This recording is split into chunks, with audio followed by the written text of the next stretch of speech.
বাবা, তুমি কত সুন্দর ইংরেজি পারো, এই দেখার লেগে তোমার জন্য একটা মাস্টার নিয়েছি। এই দেখো মাস্টার। এই স্যার জি জি প্রশ্ন করবি, তুমি তুই উত্তর দিবে, বুঝতে পারছো? আচ্ছা বাবা, তোমার প্রথম প্রশ্ন, I am know my father, বলো।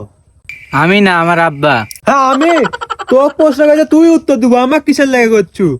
আরে আব্বা, প্রশ্নের উত্তরই এটা। ও আচ্ছা বাবা, তোমার দ্বিতীয় নাম্বার প্রশ্ন, বলো তো, মাই ফাদার ইজ এ বলদ কাউ। আমার বাবা একজন বলদ গরু। সুদ মান্দির বেটা কয় কি রে? তুমি খালি মারো, এই প্রশ্নের উত্তর এটা আসিল। ও আচ্ছা বাবা, তোমার জন্য শেষ প্রশ্ন, বলো তো, মাই ফাদার টুলস ইটস। আমার আব্বা গু খায়। স্যার শুনে দেখেন, এই প্রশ্নের উত্তর এটা আসিল। থাম, আগে স্যারে কে আগে দেখালি।